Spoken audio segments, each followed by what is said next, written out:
Dudes Podcast. We are going to talk about a few different things.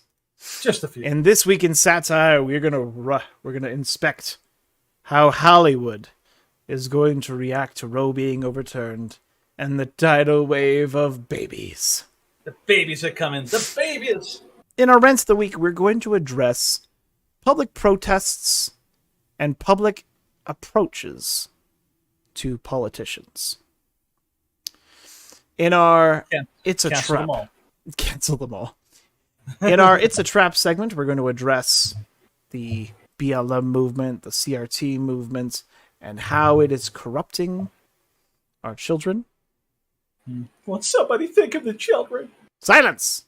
And then finally, in our Douche of the Week, we are going to talk about that crazy Berkeley professor in the Senate hearings on Roe and everything that she had to say, being an entitled, smug, arrogant douche.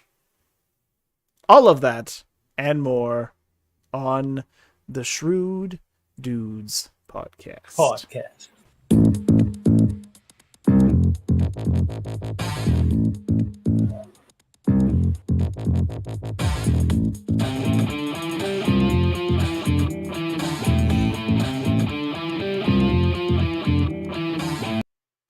All right, we are back for another Thursday live stream. Back to our regular live streams. We have no guests today. It's just us. So aww. I know you're all disappointed. It's okay, but you'll all get over yourself. You're great company. You're great company. I try. Yeah, he does. He puts in the effort. Yeah. Go, boy. Yeah, well, at least we're having reasonable and rational discussions. I have to poke fun at my friend Matt a little bit. I discovered he was like, I have to have a shout out to my podcast. And I'm like, okay, cool. What's the name of your podcast? And he's like, Puma. I'm like, okay, what does that mean? Pulled out of my ass. And I'm like, what? I'm like, it's funny, but why? He's like, I don't have any structure to it. I discuss anything that's on my mind. And I'm like, you do you. That's not really Puma as much as it's Poma. Yep. Yeah, but it still works. And I'm like, oh, okay. Yep. Well, Danny, did anything interesting happen to you the past couple days? Anything interesting? Well, I figured out that Lake Louise is a complete and total, crap show. Oh, I know. So I had to completely change plans. I was going to take my my nieces up to Lake Louise, but then I was like, nope, not going to happen. You need to pretty much plan that 2 weeks in advance. So we're going to go to the Legacy Trail, which is going to be fun. Mm-hmm. It's a really cool bike trail in Canmore, so yeah, that's going to be good. What about you? No, there was basically nothing interesting that happened to me in the past couple days. Stephen Lee lives the most exciting life there is. I know. Well, there was a funny moment yesterday at work. Really? Well, because this funny week, haha or funny like funny. I was just like smug. I was just like, because we have a new crew with us, okay, and I'm the only one from the old crew, and my usual job in my old crew is operating the dump truck, the gravel truck. And so yesterday, they were a little late showing up, and I had a supervisor come and help me boost the 5-ton dump truck because its battery sucks. And so they're like, whatever, you can just operate the dump truck for the morning. I'm like, okay, cool. So I'm operating the dump truck, go to fill it up, and come back, and I'm backing it in. And this one guy, part of the other crew, and he looks over at the supervisor, and he's like, does he know what he's doing? And he looks at the other guy. He's like, he's been doing this for like 5 months. He's better at it than you'll ever be.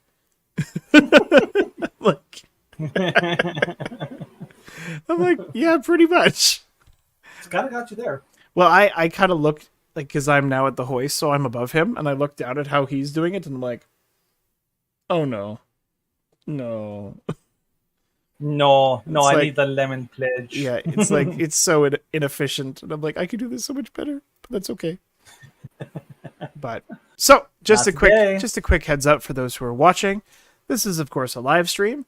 So if you have any questions, if you have any commentary, you have any concerns, I guess, then you can shout them out during the show.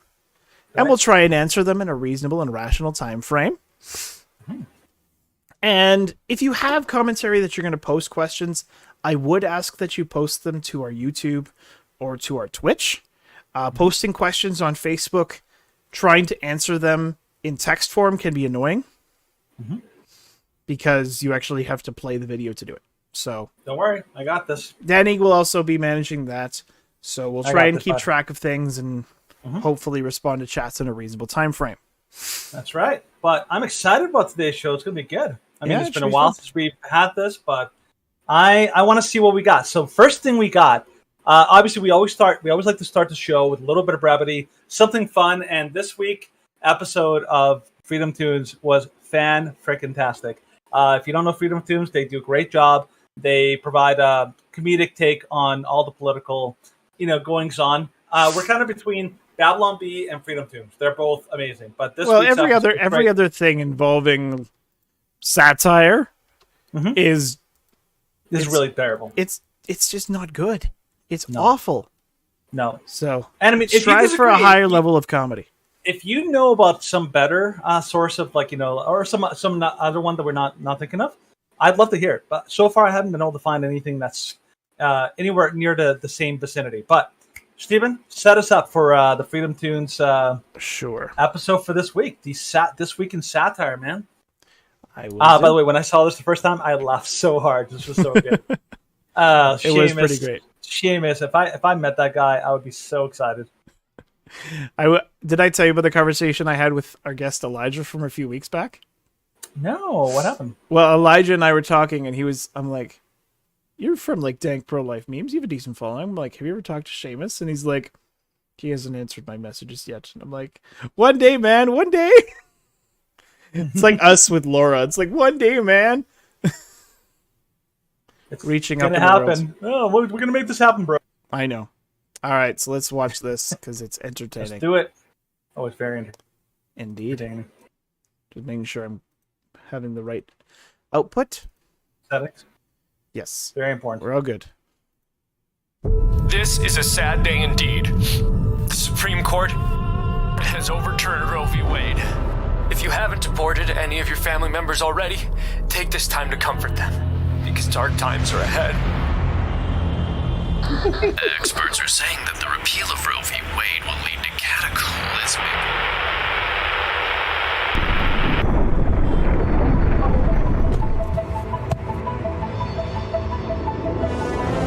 My Ginsburg. Run! The babies are here! Mr. President, the situation has gotten worse. If we don't reinstate Roe v. Wade soon, the babies will have taken over. And we will all have to pay child support.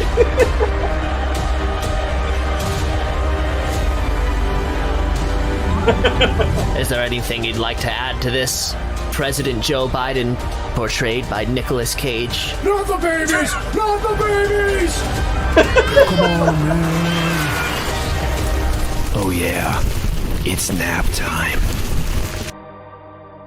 Tell me how to get born. Well, how to get born? How to get born? How to get born? I don't know. I will admit I do not get that last reference. I do not. It's because Nicolas Cage has a tendency to completely overact. But so there must be a reference for that. You mean some actual TV show that he's like referencing, or movie that he's referencing? Something, yeah, maybe. Because like clearly not the babies was very clear what he was referring to. Very true, very true. But I have no idea what he's referring to for that one. Well, so if anybody knows what he's referring to, please let us know because we're clueless. No, good luck finding it though, because the problem with Nicolas Cage is he's made so many movies that it's like a problem. Good luck finding them once. Yeah, it is a problem. But I like the way that they framed that. Essentially, the big argument that people are arguing, and this has been part of all the talking points that I've been hearing in debates and all these like people like pro-aborts talking, is that, oh my goodness, without abortion, we're going to have an avalanche of children and we can't handle this influx. And so he's just like dramatizing that. And I'm like, yeah, pretty much. Actually, on the pro-life side, we're like, that's good. That's good. This is a no good genocide. This is a good thing. That's a good thing. Bernie. Good old Bernie Sanders. Good old Bernie Sanders. So that was good. But I love how he basically makes light of like the insanity of like the end of the world that we have to have babies. Like, oh no, we have to have children. How dare we? Even considering our birth rates are so ridiculously low that we're basically barely replacing ourselves. We're barely replacing ourselves right now at this point.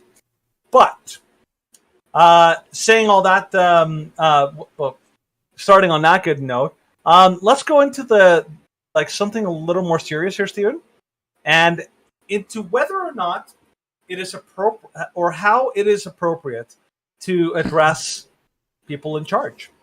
And we're going to have a little talk about this, but it's a little topic we like to call the harassment or protest, which is the rant of the week.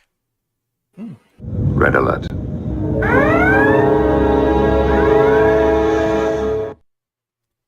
All right. So, like Danny said, this week's rant is about harassment versus protests. Now, there was a couple stories that we missed while we were gone, and there was a story that came out yesterday involving harassment/protest. So we're going to discuss all of these various stories and then kind of give our take about how they're related and which ones are appropriate and which ones are maybe not appropriate. So, yeah, well, let's go through them. Let's see what we got. Morton's Steakhouse blasts protesters who harassed Kavanaugh at dinner. Morton's Steakhouse chain ripped a troop of protesters who targeted Supreme Court Justice Brett Kavanaugh while he dined at his Washington, D.C. restaurant earlier this week, calling the demonstration an act of selfishness and void of decency. Wouldn't that be devoid?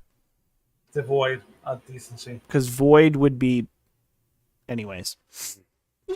The protesters, who appeared to be associated with the shutdown D.C. activist group, showed up outside the restaurant Wednesday night after receiving a tip that Kavanaugh was there. While the badasses at Our Rights D.C. and his own neighbors are gathered outside Kavanaugh's home, the justice seems to have snuck out for a swanky D.C. dinner. The group posted on Twitter, "We got a tip from someone who spotted him around 7:40. DM us if you want to join him. We're sure he can pull up a seat." Meanwhile, student loans forgiveness activist Melissa Byrne tweeted out the restaurant's phone number, writing, "Folks should call Morton's at 1-202 blah blah blah and tell them it's gross they welcome Brett Kavanaugh as a diner tonight. Men who take away women's rights should be shunned." A few moments later, Shutdown DC tweeted, lovely. "We hear Kavanaugh stuck out the back with his security detail. Morton should be ashamed for welcoming a man who so clearly hates women." No, boy. These people. Yep. So they basically frightened him enough that he had to go out the back. That's just really nice. But speaking of another kind of protest and what Trudeau would claim to be a harassment, Rebel News reporter tried to confront Trudeau and tried to ask him questions while he was emerging from a restaurant in Montreal. He was basically like sitting at a restaurant trying to eat. Yeah. Is this the right timestamp here? Right at the very... Yeah, you can start there. 157, the introduction?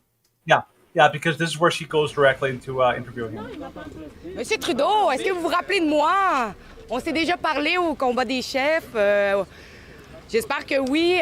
Je m'intéressais à savoir, Monsieur Trudeau, votre Avril Cannes, est-ce que c'est en fait la nouvelle version du Non-Digital Traveler Identity que vous avez signé avec le World Economic Forum en 2018, Monsieur Trudeau? Tamara Lich est une manifestante pacifique qui est en ce moment en prison parce qu'elle a juste pris un selfie avec un autre manifestant. Est-ce que vous trouvez ça normal ici au... Oui. C'était déjà rencontré à d'autres événements. Oui. Tout ce que je vous demande, c'est que, un, c'est un événement privé. Deux, il y a d'autres clients du restaurant. Le premier ministre n'est pas vrai, monsieur. Mais M. Trudeau aurait l'exigence peut-être de venir parler aux gens qui ont des questions pour lui. C'est possible de respecter la quiétude des autres gens autour aussi. Okay. So it goes on, like, eventually the police kind of like... Yeah, well... Eventually, the police action was different because the police were like, "You can't stand on this part of the sidewalk," and it's like, yeah, You need to stand on the other side of the sidewalk. Not a crime. They're like, okay, well, what are you going to do? Are you going to arrest us? No, we're going to ticket you. Under what regulation? Well, it's a municipal regulation. Under which one? I don't know. Which one? The one I made up in my mind right now. Yeah. So you notice the difference there, Stephen? Though, like the protesters at the Kavanaugh restaurant, they were all standing outside in like a big, huge crowd, and he had to be shuffled out the back. Notice how there was no police in that one? Yeah. And here you have an actual legitimate reporter, not harassing, but legitimately asking journalistic questions.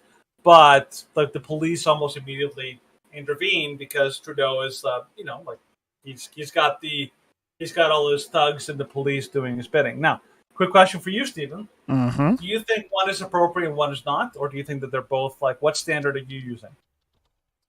I would say in this regard, asking questions of Trudeau while he's eating is inappropriate.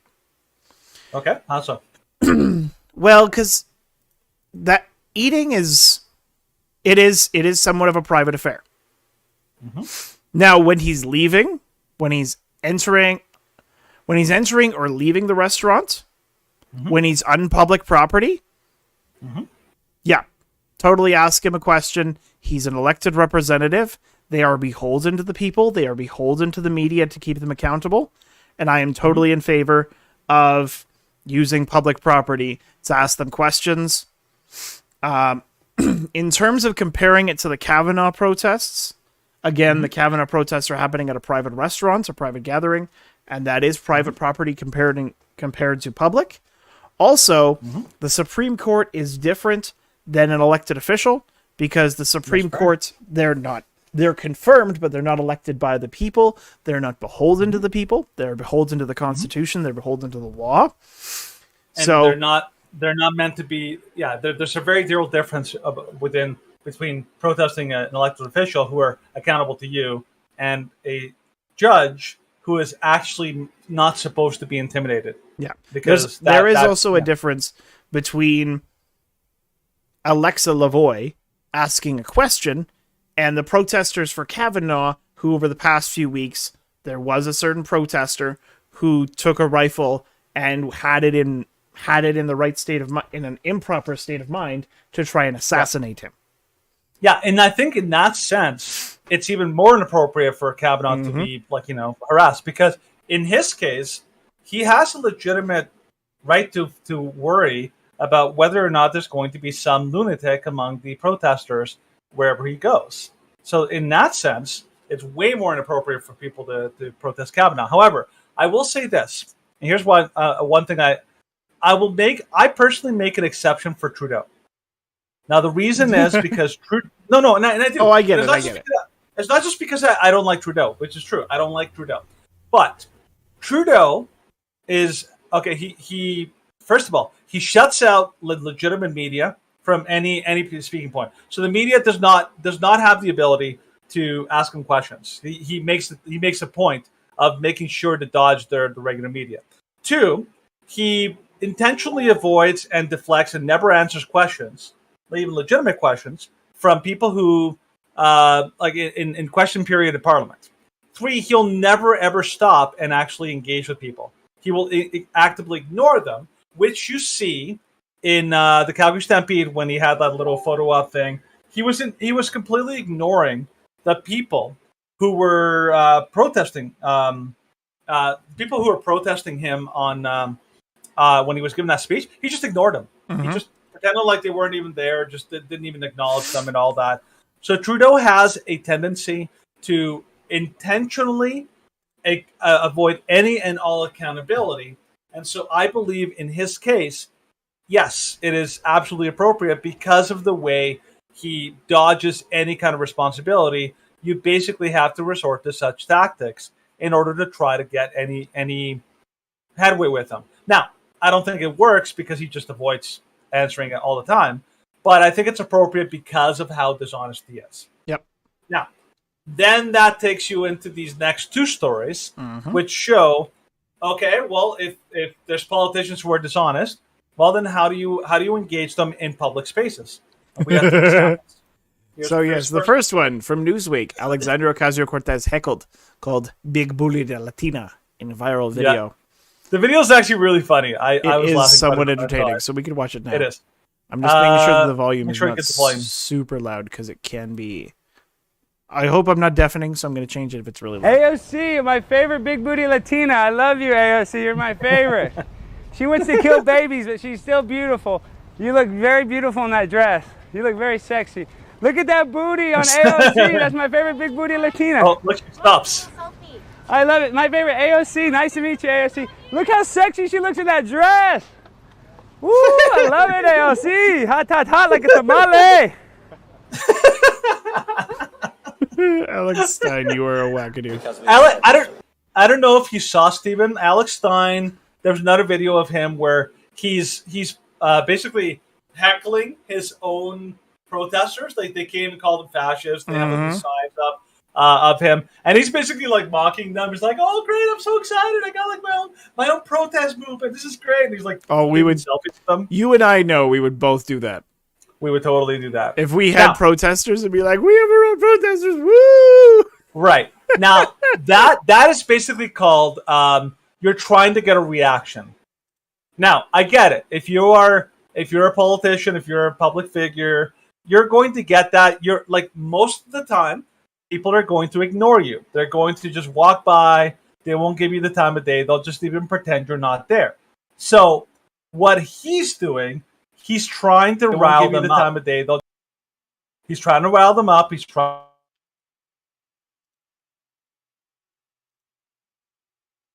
Oh, we lost Danny. Yep. We lost him. Well, hopefully he'll sort out his connection issues, and because we're live, I can't really help him right now. So he's going to have to deal with it. So I'm just going to read the story, and hopefully he'll come back in a minute. We'll see. So, just to kind of give a commentary, video of a comedian heckling Representative Alexandria Ocasio-Cortez and saying she was a big booty Latina who wants to kill babies has gone viral on Twitter after the Democrat shared the footage. The video shows social media personality Alex Stein outside the U.S. Capitol as Ocasio-Cortez approaches the steps of the buildings. He recorded himself calling her my favorite big booty Latina. So, and then of course, Ocasio-Cortez tweeted, "I posted about a deeply disgusting incident that happened today on the Capitol steps, but took it down because it's clearly someone seeking extremist fame." She tweeted on Wednesday, "It's just a bummer to work in an institution that openly allowed this, but talking about it only invite..." Oh, you're back. Hello. Hey. Do you have your video working again? You do. Good for you. Yeah. I don't know. Like, it just disconnected suddenly. That's all right. I kept on in your absence. Kept going. So, yeah, this is the part that really would scare me. The fact that she was just like, it's a bummer to work in an institution that openly allowed this. It's like, you're being heckled. You're complaining that you work in an institution that allows you to be heckled. You're an elected representative. You should be more than heckled. Yeah, but look what she says just below that.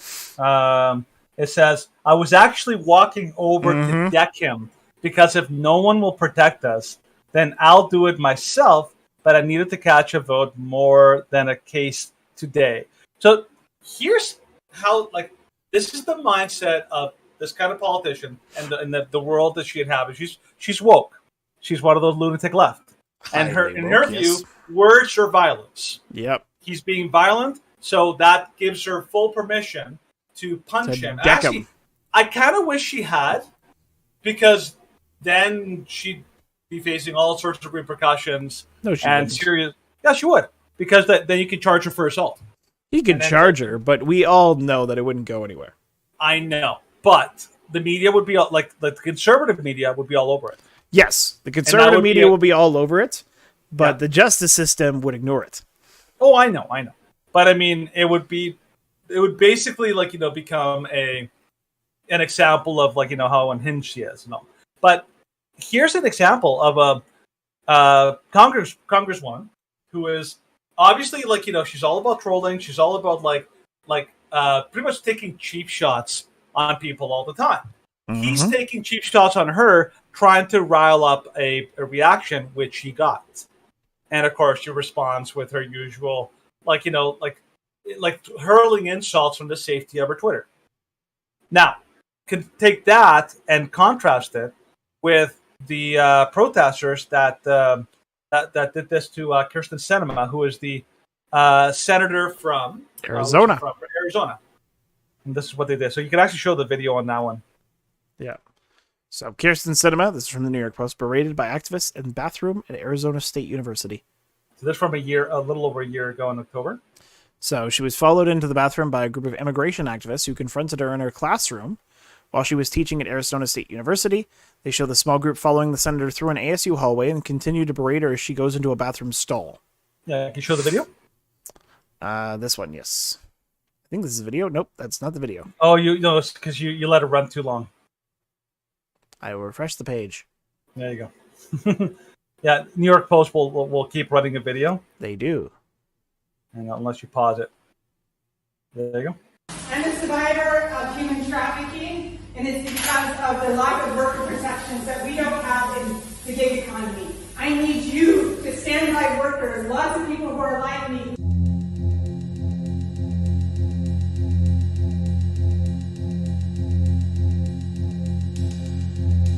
We need a Build Back Better plan right now. We're not done doors. We need solutions. The Build Back Better plan has the solutions that we need. We knocked on doors for you to get you elected, and just how we got you elected, we can get you out of office if you don't support what you promised us.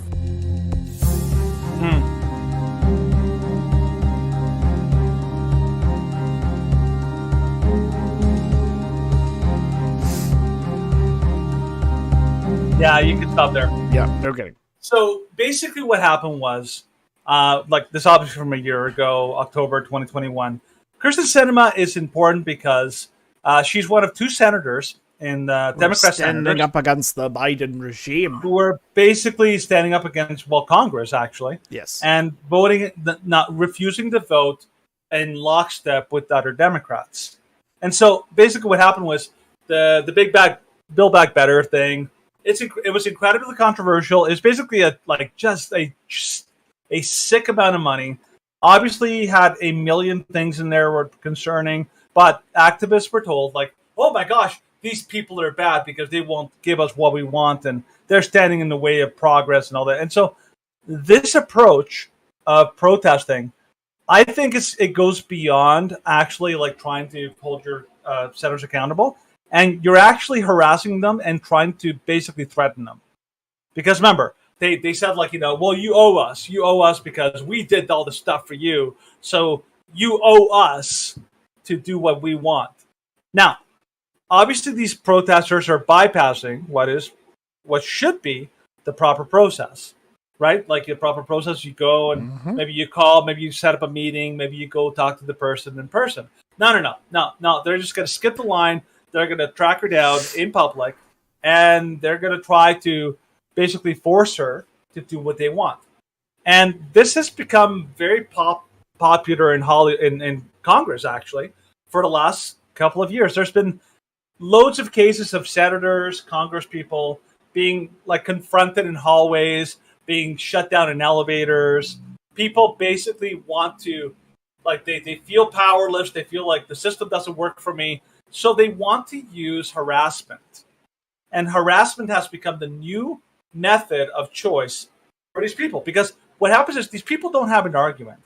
They don't know how to persuade. They don't know how to make a good argument. All they have is shame and and impatience. They're impatient. And so as a result, what they do is that when they get frustrated, they just go after, they just bypass the system and go straight into intimidation and scare tactics and threats. Now, the question is this a legitimate form of protest? Is this a legitimate way of holding people accountable? Or is this basically counterproductive? Right? Because that's the question. Because we're seeing it in Canada. We're seeing it there. In Canada, we saw Jason Kenney and Tyler Chandra. You couldn't catch them anywhere. They were always avoiding meeting with people anywhere. but they showed up at a Stampede breakfast last summer, and they both got harassed by a lot of like. Well, they showed up at I distinctly remember when Tyler Shandro showed up, and Tyler Shandro showed up at this Stampede breakfast, and he had his family with him and his kids, and then when they heckled him, and when they're like, "Okay, why did you like torment us?" and he's like, "You're making my kids sad," and it's like, "Well, you are a minister of health, and you've made multiple controversial decisions, and you've ruined the lives of countless Albertans, and you refuse to hold yourself accountable. You refuse to ask any questions on how you're handling this. You refuse to have any sort of public forum on how this could be done better. You're just ruling from on high, and you're controlling everyone's lives. And then when us peons deign ourselves to ask questions, then you're like, oh, you're harassing me and you're intimidating my family." No. If you had made yourself accessible, if you had made yourself accountable to the people that elected you, then we wouldn't need to do this. I remember we discussed this at a live stream that Western Standard did of one of the protests where we had to go to City Hall because the municipal governments here in Calgary had said, oh yeah, like if you go to what was that park called? Central Memorial Park. Like the cops were there. We weren't allowed to go to Central Memorial Park, or we weren't allowed to have loudspeakers at Central Memorial, so we went to City Hall instead, and they kept us from walking on the streets, so we had to walk on the sidewalks, which was exceptionally awkward with the thousands of people that we had. But that's what they made us do. And they're like, well, how would you respond to people saying that this is like intimidation and threats? And it's like, well, we're being peaceful. We're confronting them at a public location at City Hall. This is where we're supposed to show our grievances.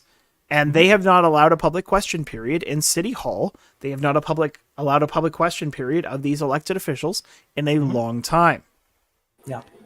And so if you refuse to allow the people to ask questions, to question your judgment, and to hold you accountable to who you elected and to the law, then yes, it is more acceptable to confront them in more personal areas, in areas which might make them a little bit uncomfortable. But there has to be a line. I'm still against protesting in front of people's houses, generally. Absolutely. I'm definitely against protesting following people into bathrooms. You can't film people in bathrooms. That is a crime. I don't think these people were ever arrested. Never. No, never will. But they should have been. One of them even confessed in her little tirade. She even confessed that she's illegal. Yep. Yeah, I remember seeing that. Yeah. Well, and of course, the funny thing is, the one woman at the start of the video against Kirsten Sinema said, I'm a victim of human trafficking. It's like, well, if you're a victim of human trafficking, then you want to crack down on illegal immigration. Because illegal immigration is a cause for a plethora of human trafficking into the United States. A plethora. A plethora. Plethora. So you're encouraging the very thing that has harmed you. Yeah. You're not bright. So the thing is that there's two camps that are following this approach. One is the lunatic left, and their approach is we're angry, so we get to like go and yell at whoever we want, to use whatever tactics we want. It's only a matter of time before some lunatic on the left actually does something crazy, and then things are going to get really dicey. However, then there's also the camp on the conservative side of people who are frustrated at being ignored. Because remember, in Toronto, Doug Ford actually had the audacity to say, oh yeah, you can protest at the ballot box. That's the only legitimate place to protest. And you're like, you've got to be kidding me. Trudeau's basically done the same thing. Yeah. Protests are only allowed if... Well, and like our municipal government has cracked down on protests significantly. The provincial government in 2021 cracked down on protests. They couldn't arrest anybody because the protests were so big, and they were afraid of what would happen if they started going after people attending the protest. But they did give tickets to people who attended. They would follow them to their cars. So the provincial government, a whole bunch of governments. David Pulowski at the one that we went to in Edmonton. Yep. Well, that was before we got there, so unfortunately we couldn't collect any footage. There was a crowd. There was still a crowd. There was still a crowd there, and they basically did it in plain sight. So, yep, shows you the police.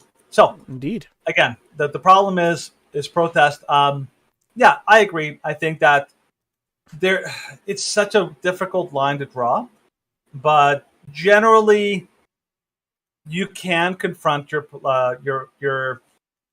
elected representatives, not judges, elected representatives, and as long as you do it, without harassment, without intimidation, and definitely without violence. Nothing. That's totally cool. Yeah. Right, Steve? Yes. Indeed. Well, man, let's do it.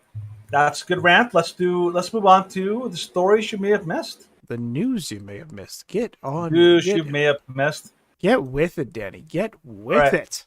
Well, let's get with it with some music. Let's go. Get that music going. All right. Lay that funky music, white boy. Thank you for reminding me that I needed to do the music, otherwise I would have forgotten. See? You always think that I'm all right, giving you a hard time, but I'm trying to keep you accountable. Well, sometimes. All right, so starting off with the news you may have missed, the Florida dad speaks up after school board cut his mic for reading pornography books he found in district. Florida dad said he will protect his son from groomers and pedophiles and twisted sick people that think these books are okay to present to a child. So, the Clay County School District dad, Bruce Friedman, told Fox News Digital these books are so vile that reading any excerpt that I captured will end this interview. Somebody failed drastically in their mission to protect children, said Friedman. The president of the Florida's No Left Turn in Education, a group focused on exposing indoctrination in U.S. public schools. As soon as I announced that I was going to read from some books that parents found in the public school libraries that are clearly pornographic, they had to cut the mic off. So, I'm going to read things that there's children watching, cover their ears. And then he forced them to look at the materials. Is there a video there? Let's see. Looks like there's a play option. Tonight I'm going to give a sampling from 3 books that are in our libraries, the Fleming School and the Oakleaf School. And then you can discuss the process by which these books get on the shelves. County employee. You bought a poster board. That's so great. Lucky by Alice Sabot. I'm going to read things. If there's children watching, cover their ears. He began to... I'm going to stop you right there, sir. I'm going to stop you right there. Turn the microphone off. Turn off his microphone, please. Why? I've told you I'm stopping you. The reason I'm stopping you is because these meetings are... If you'll hush your mouth for a minute and listen instead of just talking, you learn something. You might learn something? I learned a thing or two. Everybody cover And this is him when he goes and he's like, yep, shut up. You put into a trifold presentation. He's like, you right look at it, you douche. Right in his face. That's so great. Oh. Love it. Hero dad. That is Hero amazing. dad. That is amazing. Pretty deep in the weeds with this stuff. Pretty deep. Yeah, you he admits, he says we're pretty deep in the weeds with this stuff, and it's like, yes, then take it out of the schools, you arrogant douche. You know what I found out? Somebody broke it down.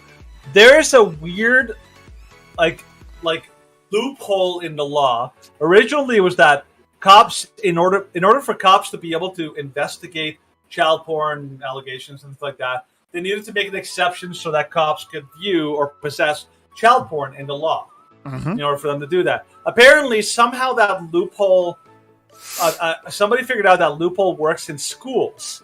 Yep. And so this is the loophole that they use to allow pornographic materials in schools. And that is how they get away with it.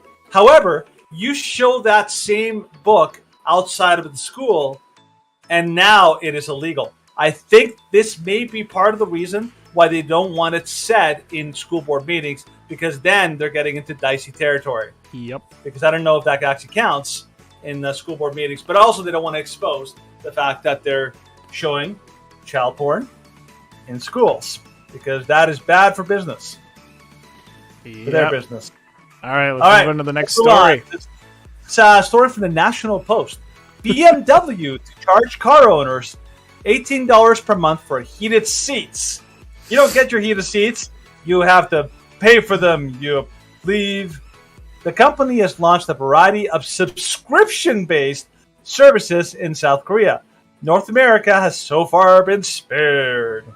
This is just crazy. BMW dealerships would be burned to the ground. So the company has launched a variety of subscription-based services in South Korea. Other add-on features include $10 per month for a heated steering wheel and $8 monthly charge for a driver safety feature. Each monthly feature is available at a discounted rate if drivers opt for a multi-year commitment. Microtransactions appear to be gathering popularity among auto manufacturers, although consumers have expressed opposition to the strategy. BMW says the pay-per-feature decision was made because the majority of drivers opted against purchasing these options and didn't want to charge customers for things they didn't use. Critics say these features should be a permanent part of their car upon purchase. The vehicles already come with hardware that controls these add-ons, so it seems unnecessary to use software to block or stop them from properly functioning without a monthly fee. All right, so I just bought a new car. There are 3 different versions of my car.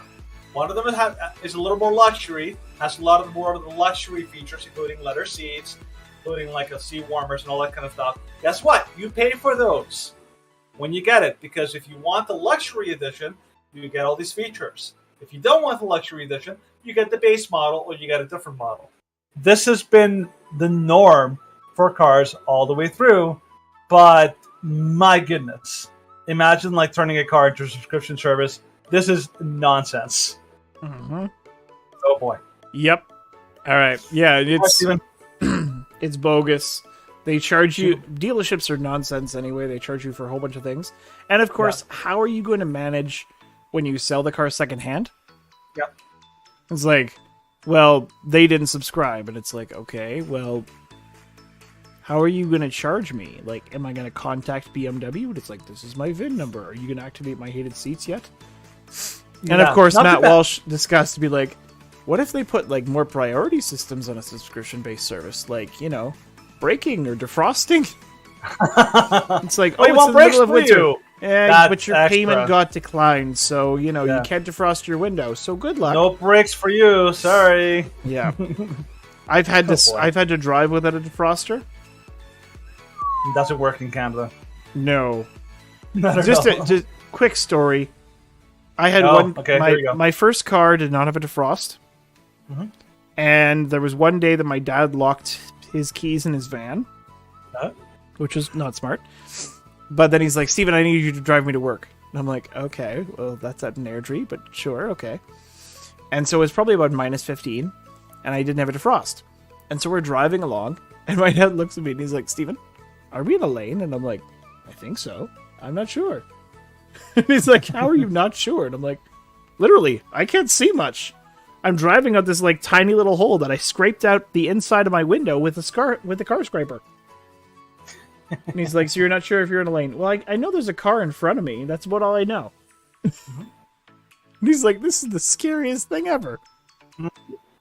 My coworker said I was both the bravest and dumbest man he'd ever met. Yeah, everyone, do not follow Steven's example. No. He is a dangerous, dangerous man. Yeah, this is not an act of rebellion. It was just an act of stupidity.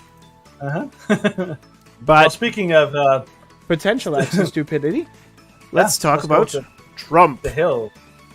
From the Hill, Trump says he's made up his mind about 2024. Big decision is timing of announcement. Former President Trump has made his decision about running for the White House again in 2024. The big decision, he told New York Mag in an interview published Thursday, is whether to announce before or after November's midterms. In my own mind, I've already decided. I can't do a Trump voice right now. No. My mind's not ready for it. I've already made that decision. So nothing factors in anymore. In my own mind, I've already made that decision. He added, do I go before or after? That will be the big decision. That's my Trump voice. It's not good. That's not bad. It's not terrible, but it's not terrible. There are other voices which I can do way better. Yeah, like Dr. Fauci. Yes. Although my Dr. Fauci, as we discovered, during the bit douche like a of the Kermit. year goes from Fauci to Kermit the Frog, and then Scotsman. to Bill Cosby. and it's just like, I am the Fauci.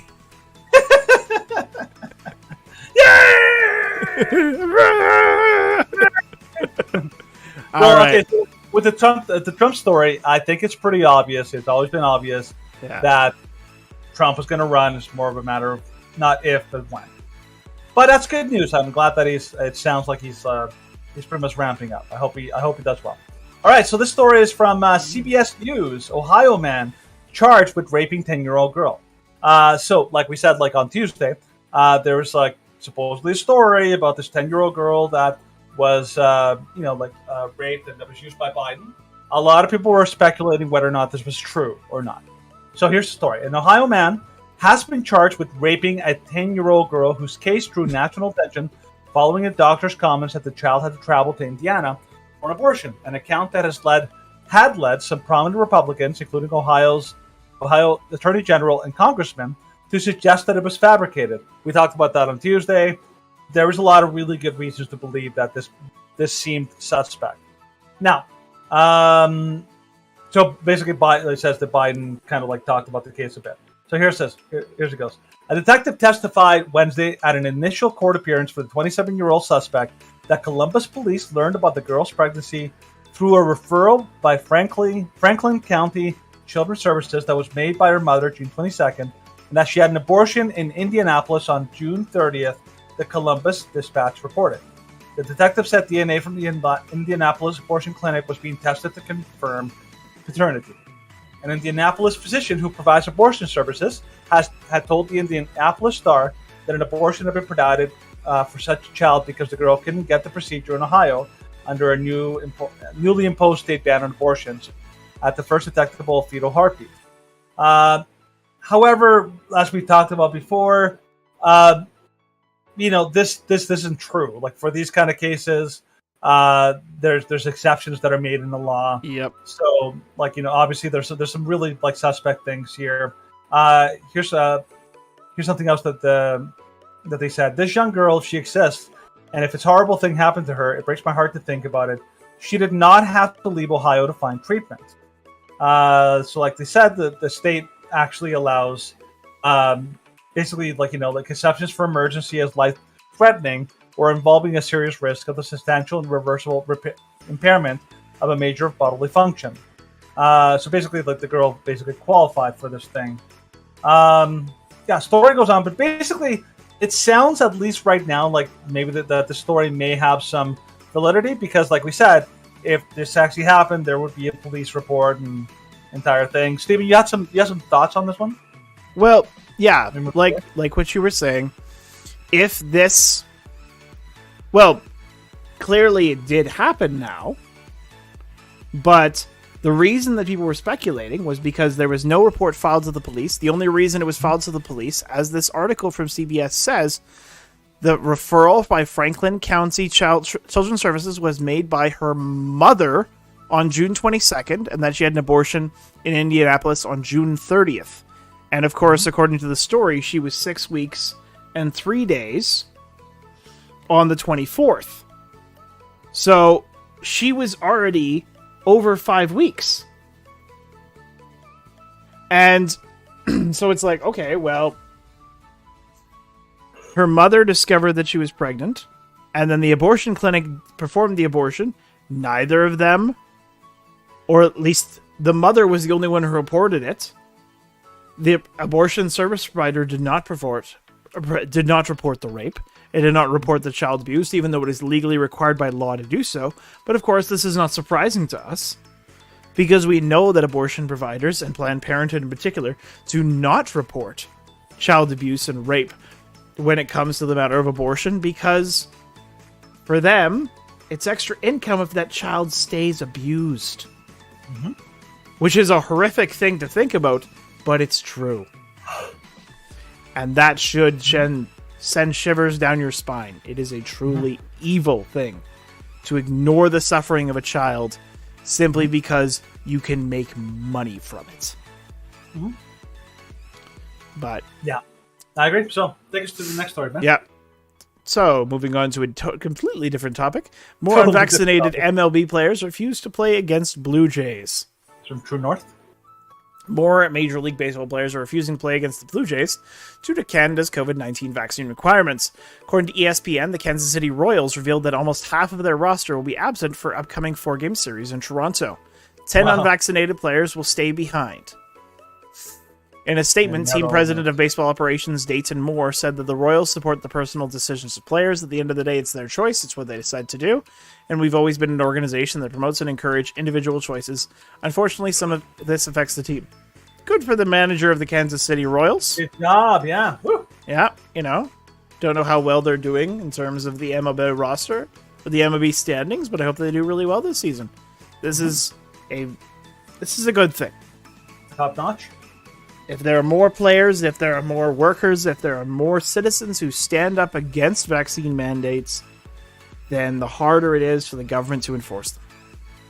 Yeah, and at this point, the Canadian government is flying in the face of everything, every single thing out there, because we're the only country still that still requires vaccine passports and all that kind of stuff. The government's been they've been mercilessly mocked and criticized for their ArriveCan app, and this actually affects all sorts of visitors, including sports players, musicians, and everyone else. And right now, a lot of people are saying that the Canadian government is basically killing tourism. The tourist industry right now is probably going to go through one of the worst summers in a long time. Obviously, not counting COVID, that affected everyone in the world. But yeah, the tourism industry in Canada is not given a chance to recover because our Canadian government are full of a complete ball of ideologues who could not care less about people and only care about their preferred ideology. Yep. So the Kansas City Royals, they're last place in their division, but but good on them. Come on, Kansas, pull a St. Louis from a few years Come ago. on, you can do it, boys. You can do it. All right, story here. Okay, just quick reference. Go for it. Let's see how much Danny knows about sports. You know what I'm referring to by pulling a St. Louis? St. Louis went from last place to winning the, Hey! He does know. The championship? They won the Stanley Cup halfway through the season. 41 games in, they were dead last. And in 2018... No, it was 2019. 2019, St. Louis won the Stanley Cup. Which was unheard of.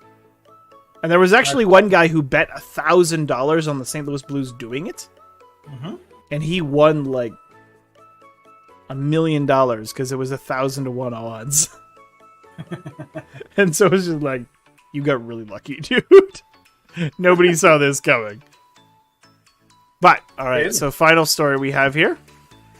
Let's take it from the counter signal. So judge says it is legally okay to deny an organ transplant to the unvaccinated.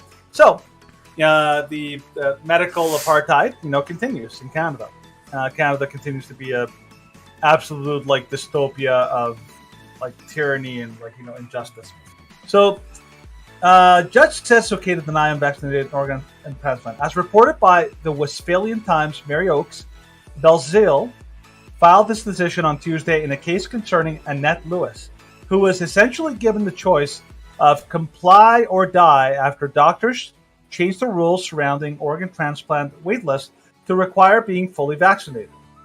According to Lewis, a doctor told me if I did not take the COVID-19 vaccine, I would not get the transplant, and if I did not get the transplant, I would die. She added, I ought to have a choice about what goes into my body, and a life-saving treatment cannot be denied to me because I chose not to take an experimental treatment for a condition, COVID-19, which I do not have and which I may never have.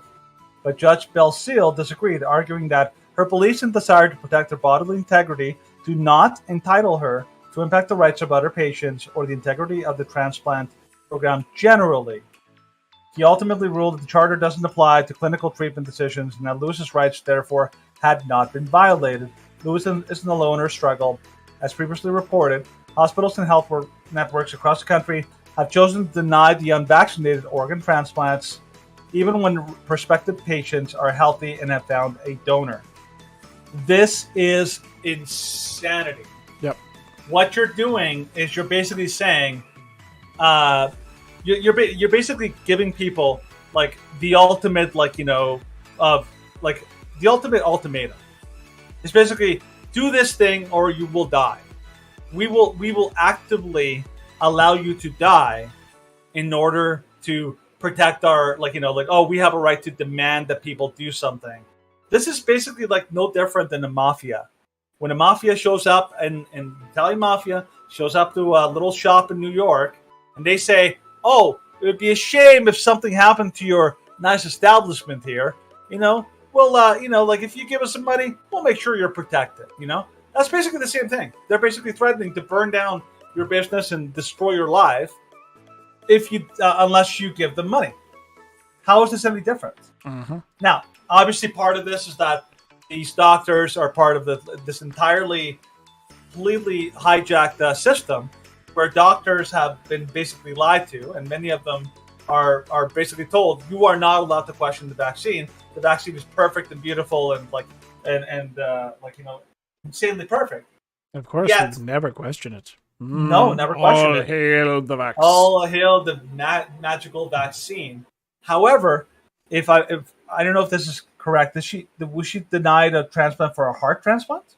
And that's the picture, but I'm not sure if it's it doesn't really say.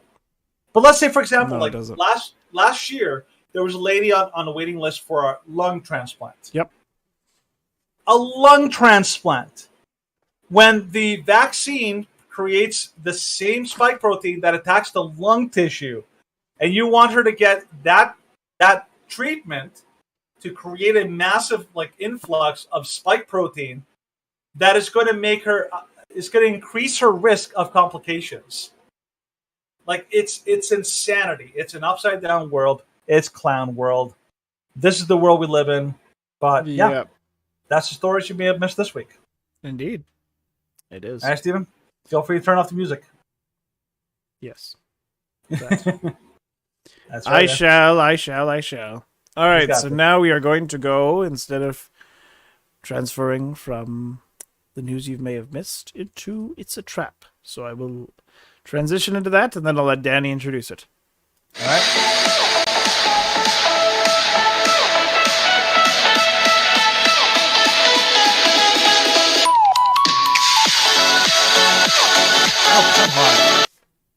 I still have the wrong video for it. Every time I try and download the video for it, I will find it for next week. I apologize. It's still the Trojan Pony video. I've written it several times as It's a Trap. Yep. But every time that I download it from you, it always comes out as Trojan Pony for some stupid reason. Well, we'll figure this out. All right. Yeah. So this week's segment of It's a Trap. So remember how they told us that that CRT is ultimately good? It's a great thing. It's helping, raise awareness about the racism problem in America. And it's helping us to become more sensitive to the plight of, the poor victims and everyone else. And it's going to create a more wonderful and beautiful and lovely world, and equity and inclusion and all this kind of stuff. It's all going to, it's going to make a better world. And that was the line shared by BLM. That, racism is everywhere. White people are pretty much like the devil. And black people can't be racist. All these kind of ideas. Now, what happens when this ideology is actually spread through social media networks, through schools, and through the media? The idea that black people are basically being hunted down by evil and racist cops. You get what happened here in this New York Post story. So Stephen can walk us through it. Yep, I will. So, child hits and swears at cop in heartbreaking video from Minnesota. Shocking video footage has emerged of a young child repeatedly hitting a Minnesota cop who was there to arrest a murder suspect, calling the officer a B and telling his colleague to shut the F up. The clip released by Alpha News was filmed last week in St. Paul, a city that saw widespread rioting after the nearby police murder of George Floyd and manslaughter of motorist Dante Wright. So I would call it the manslaughter, not the murder. Yeah, manslaughter of George Floyd and reasonably. What was it, Dante Wright again? Dante Wright was at a Wendy's drive-thru, and he was drunk. And then they're like, "Well, you were clearly drunk because he fell asleep in the Wendy's drive-thru late at night."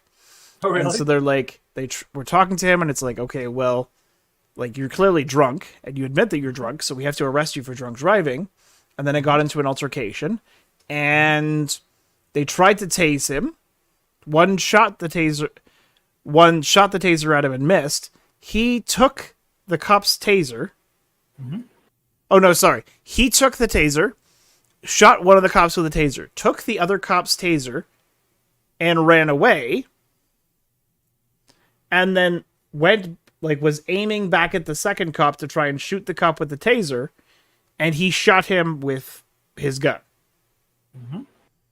So it's like, well, cop didn't know what he was going to do if he hit him with the taser. So to call that manslaughter, and of course the cop was potentially facing the death penalty if convicted, because the Attorney General of Minnesota was trying to get... Oh, wait, that was in Georgia. Dante Wright was a different... Sorry. Dante Wright was the guy who was shot several times while reaching for a knife. So, either way, bad dudes. Shut up, B, screamed the young child, who appeared to be only a few years old and wearing just underwear while standing in the street, while an even younger child in a diaper just behind him. He then strode up and hit one of them, repeating, "Shut up, B.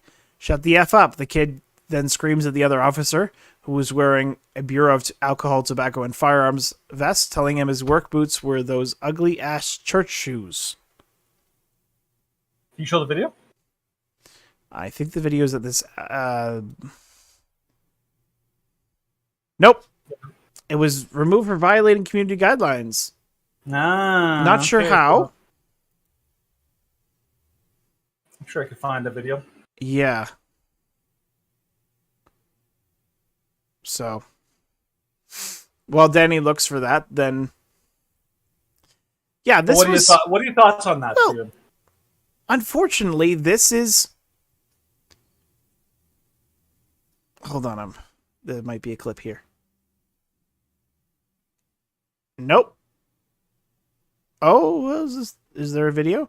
Nope, it's once again linking to that YouTube video. Dang you, YouTube, why is this against your code of conduct? That's nonsense. But this is what happens when you tell children, when you tell adults that, oh, well, the system is institutionally racist. It's systemically racist against you. And so children do not see the police as someone there to protect them. They see the police as someone that's there to harass, intimidate, and potentially even kill them. And while we are certainly not 100% pro-police here, we've openly criticized the police, especially their response to COVID here in Canada. I know that in one of your live streams that you did during the arrest of Pastor Tim, you openly compared the cop to the SS, which I have no issues with. I totally did. But there's no rationale. Like, you have to judge each cop by their own actions. And these cops were just patrolling the neighborhood. And then this boy, these two children, accost them. They basically accuse them of a whole bunch of stupid things and harass them, and then start hitting them. Yeah. They threw rocks at the cops. Oh, you have the video? Yeah, hold on. I'm just going to put it on. Yeah, you know where to put it. Yeah. You know where to put it, boy. I know where I put it. The wrong context, that would sound really bad. But anyways, we're not good. We're going to leave it in the right context. Yeah, that I'm sorry, everybody. I'm sorry. Sorry, I couldn't resist. Anyways, so the problem here is that this trickles down. So it starts with obviously it starts with angry, people all over the United States. A lot of people have been told the lie that cops are out there hunting them down, chasing down unarmed black people, and they're going to kill you and destroy you and basically hurt you and all that. Okay. Now this goes down to children. So they actually have the video from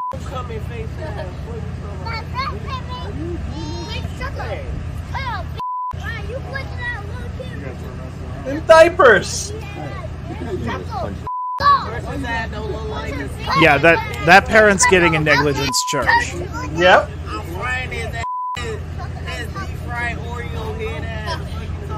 And you can hear them in the back, the actual adults.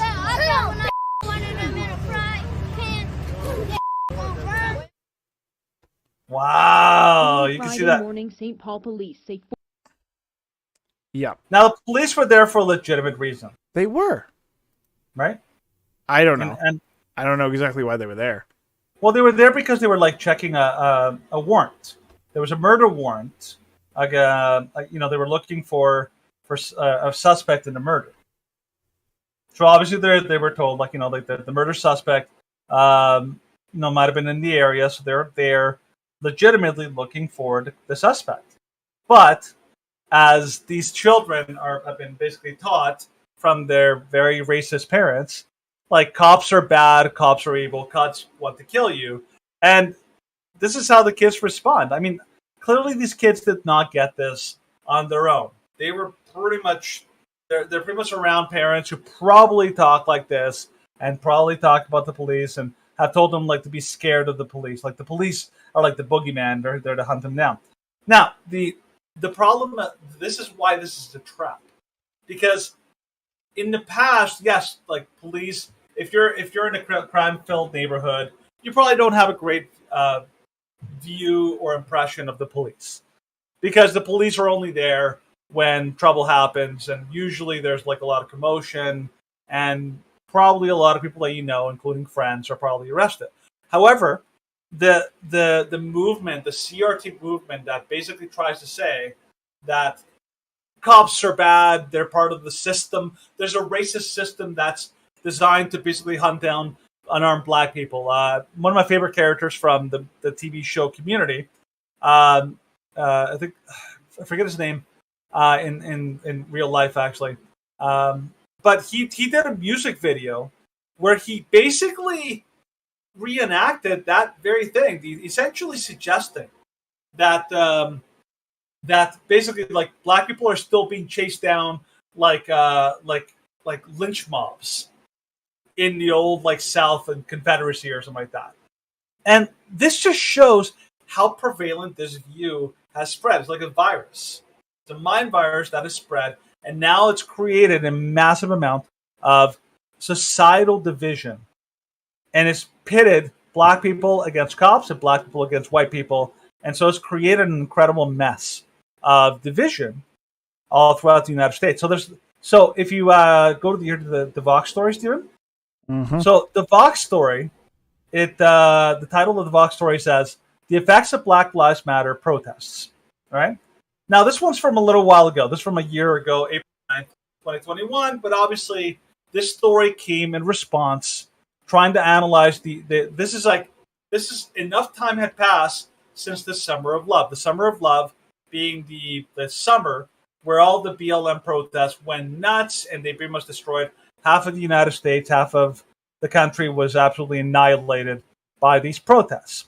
So the Vox story basically gives you a little bit of here's the first time they were able to analyze the impacts of the BLM protests that happened. So here's what they said. Research shows places with BLM protests from 2014 to 2019 saw a reduction in police homicides, but an uptick in murders. So these policies and these views have real-life consequences. So there's been a fierce debate about the effect of Black Lives Matter protests on the lethal use of force by police. A new study, one of the first to make a rigorous academic attempt to answer that question, found that the protests have had a notable impact on police killings. For every 4,000 people who participated in the Black Lives Matter protests between 2014 and 2019, police killed one less person. And then they kind of go on into the study and some of the effects. But basically, what they found is that as a result of the protests, there was less killing of black people by police. Now, what is the reason, you might ask? It's the reason because all this activism got a lot of notoriety, and then therefore police departments became less racist. It's like, no, I had a chance to look at the study, but you can tell, you can already kind of use common sense and know why this all happened. It's because police departments crack down hard on any kind of intervention. They stop policing the neighborhoods that need them, and as a result, you have less police interactions. If a police officer has a choice between pulling over somebody and having a potentially dangerous encounter, they would just be like, you know what, you can go. There's also less police in some of these dangerous neighborhoods, and so as a result, yes, this has an effect of having less police interactions. But as a result, you get what's shown in the next article from the Daily Mail. The Daily Mail article basically says, in the title, murder rates soar dramatically in cities after BLM protests with up to 6,000 extra deaths nationwide, massively outweighing the decline of police killings, the researcher finds. So here's some of the summaries. UMass PhD candidate Travis Campbell published his findings in the study, found that police homicides dropped by 15 to 20% in cities with large BLM protests. It equates to 300 fewer police killings nationwide over 5 years. Notice how they say killings, not killings of black people, but just killings in general. Yeah, and that's on purpose, right? Murder rates rose by 10%, an increase of 1,000 to 6,000 additional homicides. The exact reason for the increase in murders remains a subject of study. Obviously, they don't want to come to the right conclusions. Campbell suggests that a decrease in police enforcement could be to blame. He stresses that comparing murders to police killings is apples to oranges. No, I don't think so. Nope. I think exactly what this is apples to apples. One leads to another, because if you have a decrease in police enforcement in New York, in Minneapolis, in all these places, police departments that were defunded, police that are more reluctant to enforce a law, more reluctant to go into these neighborhoods, more reluctant to actually follow through and take dangerous criminals off the streets, guess what? You're going to get an increase of crime, because criminals are going to be more willing to take risks.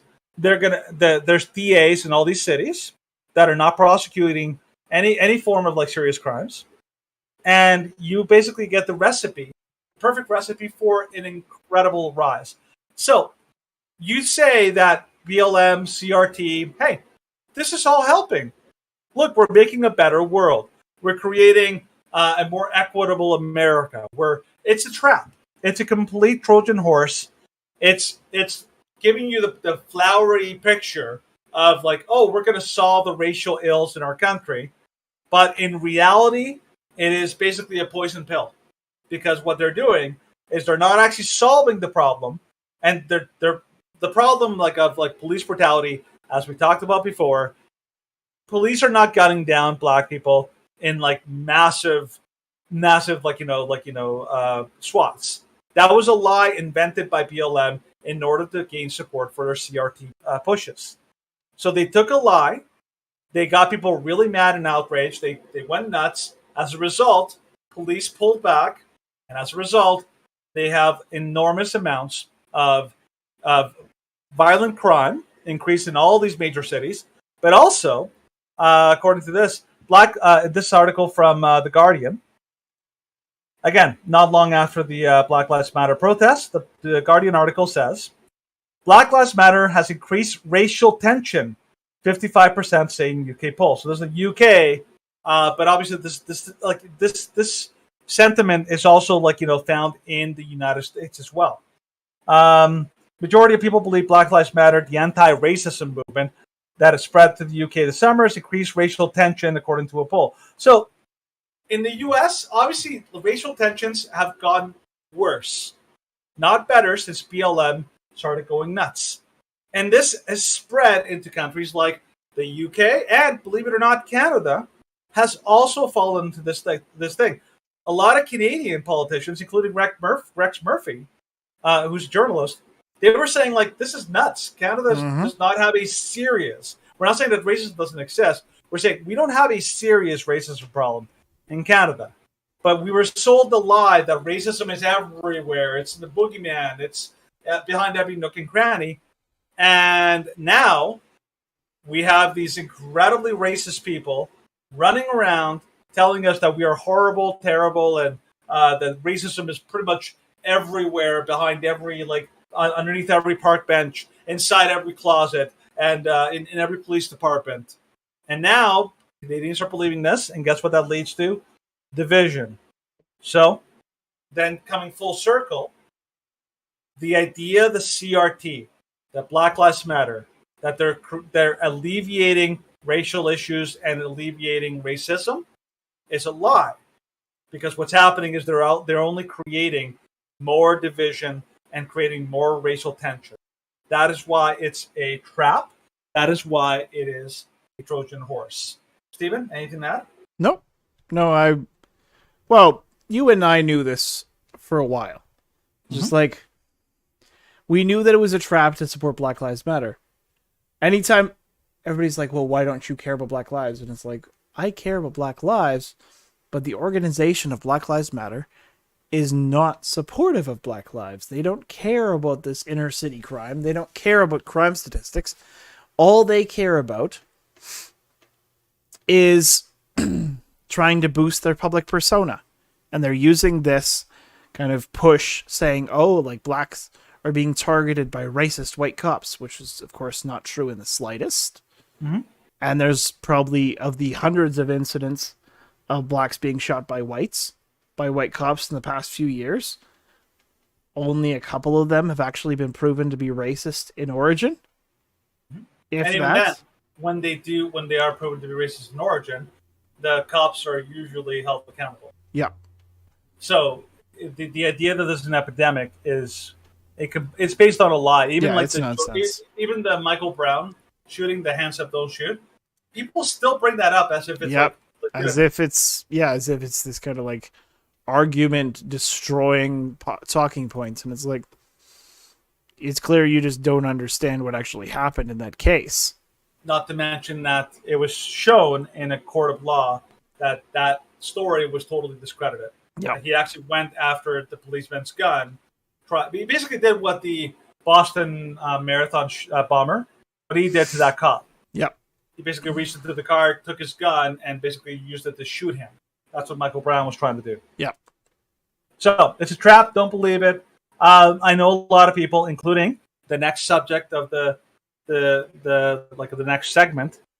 She is a true believer of CRT, and here's what we're going to do. We're going to transition to the final story, which is the douche of the week. And this is a lady who is a true believer in all of this, all these beliefs about CRT, about wokeism, about everything. She is the worst of all possible offenders, and her name, if I remember correctly, is... Well, we'll talk about her name once we start. So let's just do it. Jump into the douche of the week, and then we can Take talk it in about her name. Take it in, man.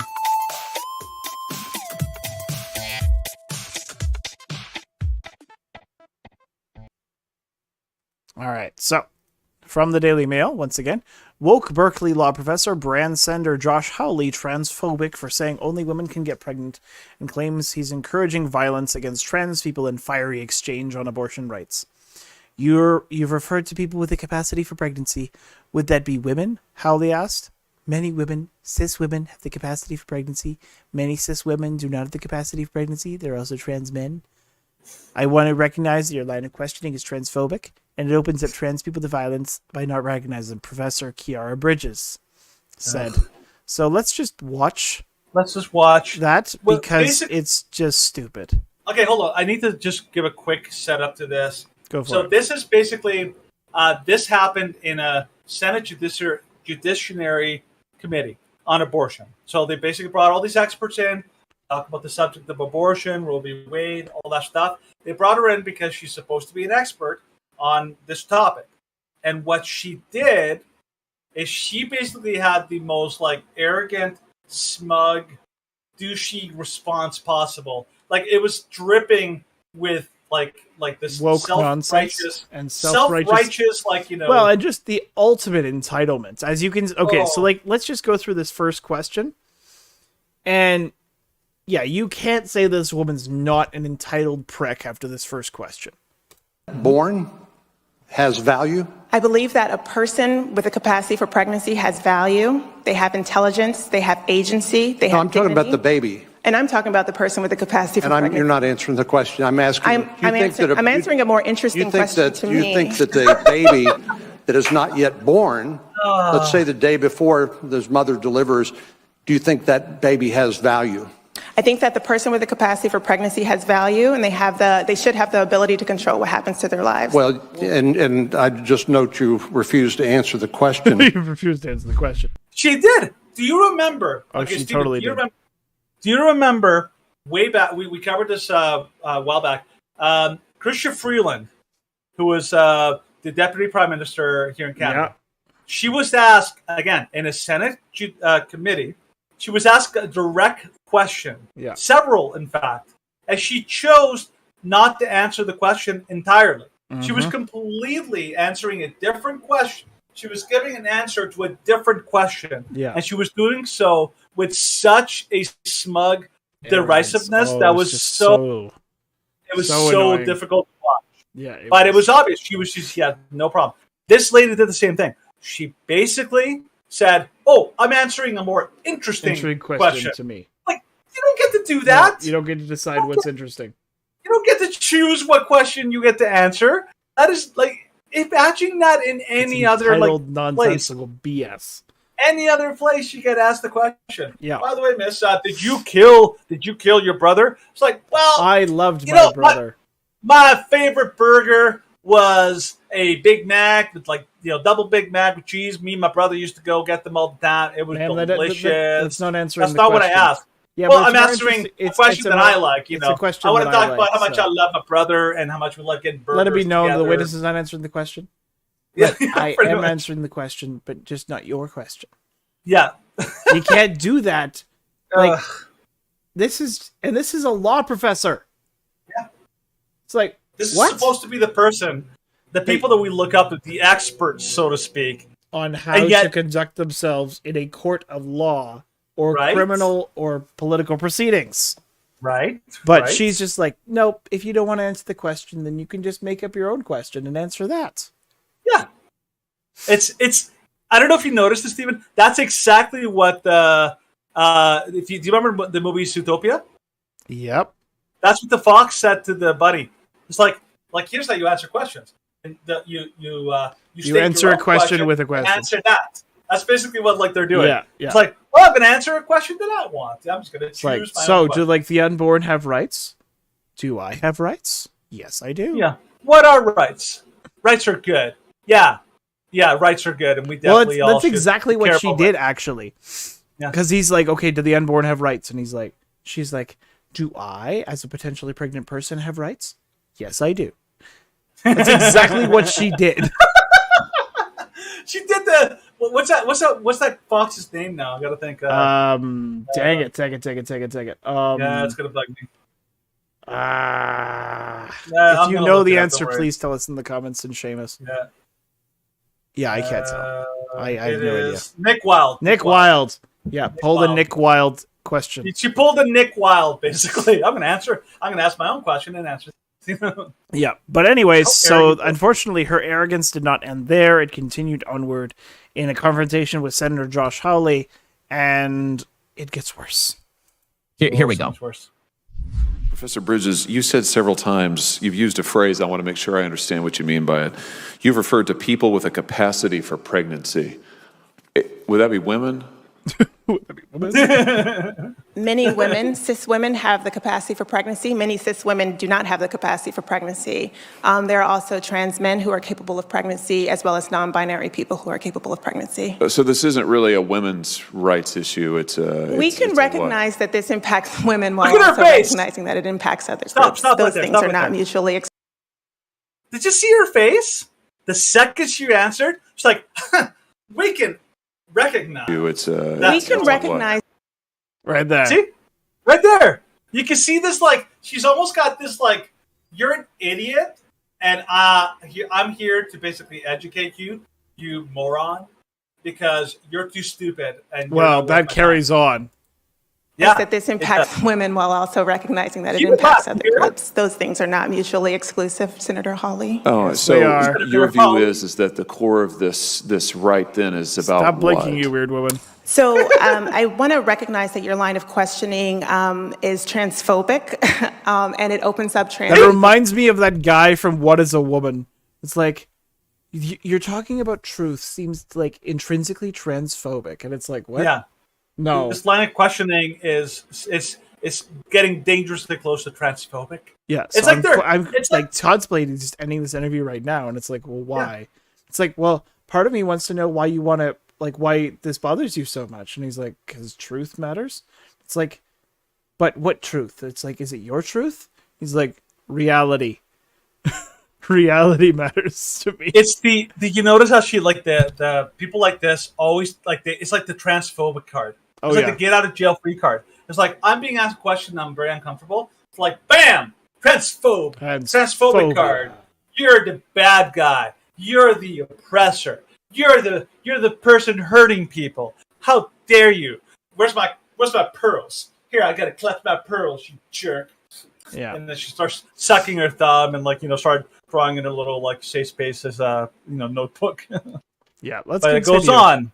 It goes to on. violence by not recognizing that. Wow, you're saying that I'm opening up people to violence by asking whether or not women are the folks who can have pregnancy? So I want to note that 1 out of 5 transgender persons have attempted suicide. So I think it's important. Because of my line of questioning? Because we can't talk about it? Because denying that trans people exist and pretending not to know that they exist I'm is denying that trans dangerous. people exist by asking. No, the highest rate of transgender suicide is 10 years after transitioning, and multiple studies confirm this, so this woman is loony. The rate is actually having pregnancy. Okay, hold on. There's also the additional the rate of suicidality and dangerous and all that is much higher than she's even saying. She's at 1 in 5. That's 20%. It's actually double that. It's closer to 40%, closer to 40. Yeah. which is insane. But here's what they always do. They always try to say, if you question this, you want people to die. That's why it's their whole shtick is you have to play the game. You have to play pretensies. Otherwise, you want people to die. You're a horrible monster. How dare you? Greta Thunberg is literally manifesting herself in the holograph in the middle of the courtroom saying, how dare you? No. I recently, that's this woman. Talking about Greta, I recently rewatched the whole Greta Thunberg death metal. Oh, yeah. I should be in school. And it's like, oh my goodness. Here, But let's go back finish. Yeah, you want to go back a little bit because we need to get that little interchange between her and accusing him of violence. So I want to recognize that your line of questioning is transphobic, and it opens up trans people to violence by not recognizing that. Wow, you're saying that I'm opening up people to violence by asking whether or not women are the folks who can have pregnancies? So I want to note that 1 out of 5 transgender persons have attempted suicide. So I think it's important Because of my line of questioning? So we can't talk about it? Because denying that trans people exist and pretending not to know that they exist I'm is denying that dangerous. trans people exist by Are asking you? you if you're Are talking you? about women Are you? having pregnancy. Do you believe that men can get pregnant? No, I don't think women can get So you are pregnant. denying that trans people exist? And that leads to violence? Is this how you run your classroom? Are students allowed to question you? Or are they So also you run your like this, classroom? where No, they're they're told allowed that to they're question. opening up people to violence We have a good by time in my questioning? class. You should join. Oh, I bet. You might learn a lot. Wow, I would He's learn like, I a lot I just in this know. exchange. Wow. Extraordinary. So freaking arrogant. Yep. So here's what she did. Like she basically had this you question this. Like, you notice at some points when he asked the question, she was like, oh, like she was like she had this almost like dripping disdain for him, like, you know, like, you're such a horrible person. How dare you? Almost like a mocking kind of sarcasm. She also basically played the game, basically like trying to turn it around and say, you don't believe these people exist. That is a straw man argument. And what she's doing, this is a constant thing that they do. They say that by criticizing or even like disagreeing with trans philosophy, which is basically what this is, it's an ideology. It's all theory. You disagreeing means you are saying they don't exist, that they are invisible. I'm like, no, you're not. Well, you're saying these people are still there. Their reality of their existence has not gone away. All you're saying is that what their claims are not correct. It's no different than saying an anorexic person is like they claim that they believe that they're fat people. It's like, no, they're not fat people. You're saying that anorexic people don't exist. I'm like, no, I'm saying that their belief that they are fat isn't true. And so this is the game that they play. And the fact that this game is being played by a law professor at a prestigious so-called institution in America shows how deep this is. Now, quick question for you, Stephen. Like, how she said, like, oh, we have a great time in my classroom. We're all very like, it's a great classroom. You learn a lot. How likely do you think it is that a conservative student can speak up in that classroom? Oh, they would be ushered out of the room by security. She's very likely in her classroom. She's very similar to that big glass lady on Michael Knowles. Would be like, speech is violence. Mm-hmm. And like, you're just committing violence against my students, so I'm here to like tell you that you're committing violence against them. And it's like, speech is not violence. Be like, I have no doubt that Kiara M. Bridges would 100% kick them out. Not only kick them out, but like destroy them. Oh yeah, like fail them unless they go along with her woke narrative, because that's unfortunately what these people do. It's how they operate. Mm-hmm. They do not operate in a decent manner. Everything that they do is to attack, to criticize, and to demean those that disagree with them. Not because they have the facts on that side and they have a decent point to make. It's entirely because if you disagree, then you are hurting other people's feelings. And if you hurt their feelings, then that could lead them to choose depression and suicide. And so opposing their viewpoint could kill them. And so you're promoting violence. So let's look into like who is this woman? Where is she? Yeah. What are her? Well, this is the first statement. So that she's a professor of law at UC Berkeley. She's written many articles concerning race, class, reproductive rights, and the intersection of the three. Her scholarship has appeared in the Harvard Law Review, Stanford Law Review, Columbia Law Review, California Law Review, the NYU Law Review, and the Virginia Law Review, amongst others. She's the author of 3 books, Reproducing Race and Ethnography of Pregnancy as a Site of Racialization, The Poverty of Privacy Rights, and Critical Race Theory, a Primer. Yeah. So she's a co-editor of a reproductive justice book series that is published under the imprint of the University of California. Yeah. So this is what you're being told. This person went to an Ivy League school. She teaches there. She's written a lot of books and all that. That she's an expert. So that's why they brought her to this committee. She was probably brought by the Democrats as like, oh, this is an elite person from an elite school. She's clearly very smart. And then you see her and her like completely nonsensical answers, and you're thinking, I thought these were supposed to be the best people in the world, and the country, the smartest and the wisest, the most well researched and all that. And here she is. Well, like, this is the way that this is the way that people try to portray them. Like, she went to Columbia, she went to Berkeley, she went to all these Ivy League schools. I was like, oh, look, we hold these people up as experts. Now, whenever we hear the word experts referred to anywhere in the news, they're referring to people like her. Yeah. They're referring to people who are so deluded in their own, like, self-righteous, hubris, that they can't even make feasible. They can't even see how utterly foolish they look when they're having a big showdown with an actual, like U.S. United States senator. Yeah. You saw? Did she have any respect for him whatsoever? Nope. It was entirely about your. Well, she.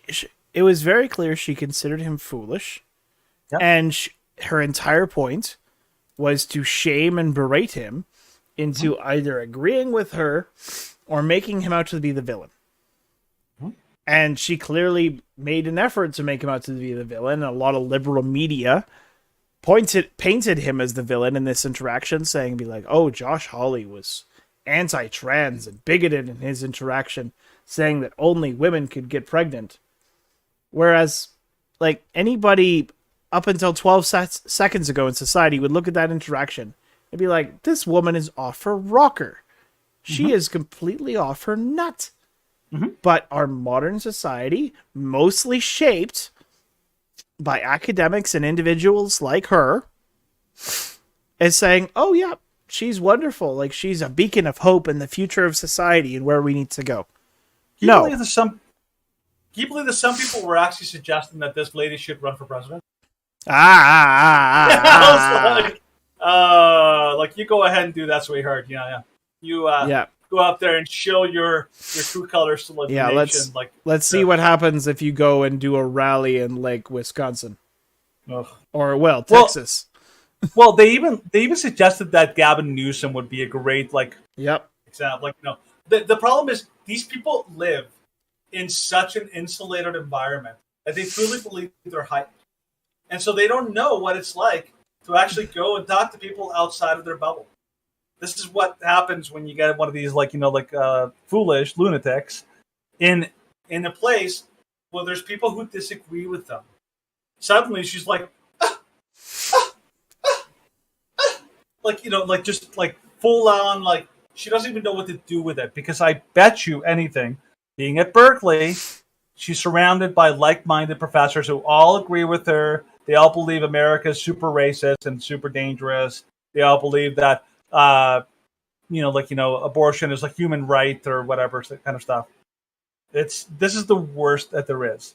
And the fact that she was so incredibly, vindictively arrogant to, a U.S. senator, and pretty much, frowned her nose at, the American public, said, you're all... Well, it was looking down on anyone that disagrees with her, as committing this intrinsic act of evil against trans people for denying their existence.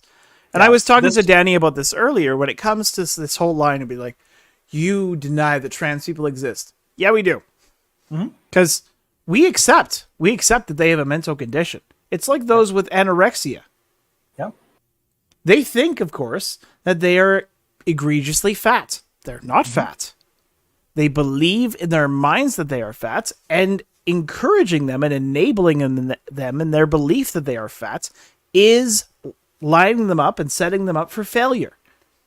What we should be doing is we should be saying, I accept that you have issues that you're going through right now. You have some mental problems, and I want to get you the best help I can. And the best help that I can provide you is refusing to enable your own self-delusion. Going back to one of Ben Shapiro's most famous moments when they were talking about giving Bruce, now Caitlyn Jenner, the Medal of Freedom and Courage. I think it was the Arthur Courage Award. Woman of the Year or something like that. No, it was this ESPN Courage Award for coming out. Yeah. And they're all like, oh yeah, Caitlyn should totally get it. And Ben Shapiro looks around and he's like, why are we encouraging delusion? Yeah. And they're all like, why would you call it that? Why are you being so mean? That was how outraged because it is delusion. It's because this isn't actual delusion. This is what's going on. What it comes down to, and here's something I like to tell people, is that, first of all, what the trans activists are trying to do, they're trying to pretend that what they're saying is fact, when what it actually is happening is what they're saying is a claim, and it's a claim about reality. It's like saying, if I told you, by the way, the moon is made of cheese, actually Swiss cheese, I'm making a claim. Is Is it true just because I said it? No. I'm using an absurd example, obviously, to illustrate the idea that just because you say something... You're using an absurd example, but what they're saying is by nature inherently absurd. Exactly. Saying, I am a woman. Like, well, no, you're not. You're not a woman. You're saying that's something that's absolutely, obviously in contradiction to biological reality and nature. But they're making a claim. But they just assume, I've made the claim, therefore it's true. Yeah. And I'm like, no, just because you make a claim doesn't make it true. It's like the abortion issue. People say like, well, it's not a human. Well, how do you know? Well, because it's just not. I'm like, you're making a claim, but you're not even proving it. It's like, well, science has proved it. Like, no, it hasn't. Yeah, no. Science proves the opposite. Yes. Now, one last thing I will say, I just need to say this. I recently read a really great article. This is for any Christians in the audience.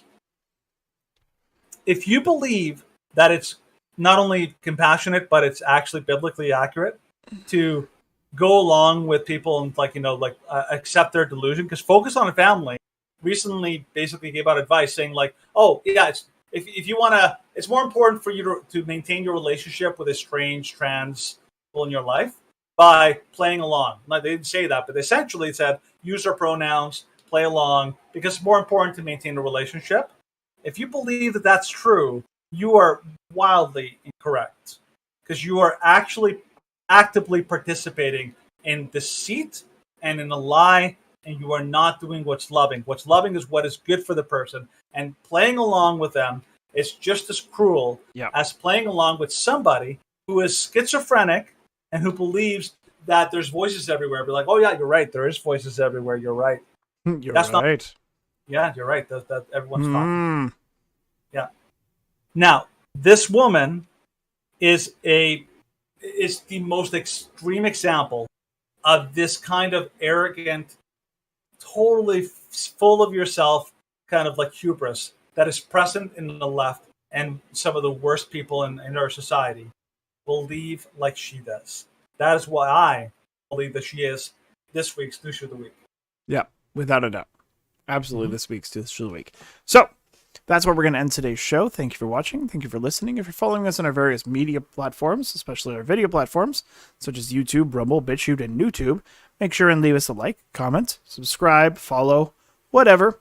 And of course, telling us how we could improve our video content. So if you're following us on our text platforms, such as Gitter, Twitter, Parler, and Facebook, of course, leave us a review, leave us a comment, tell us how we're doing, and upvote, echo, and follow. If you're following us on our podcast platforms, of course, download the content and share all our videos and all our posts with your friends, because we want our listeners and those who are checking us out to become more shrewd.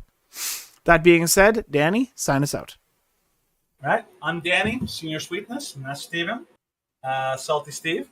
And we are the Shrewd Dudes. And here at the Shrewd Dudes Podcast, we'd like to remind you, why be rude? You can be shrewd. Yes. Thank you for watching. Thank you for listening. We love you guys, and we always enjoy any feedback you got. Hopefully, we'll see you again next Tuesday. Yes, we will see you all on Tuesday for Tuesday News Day. Until then, have a great weekend, and as always, God bless.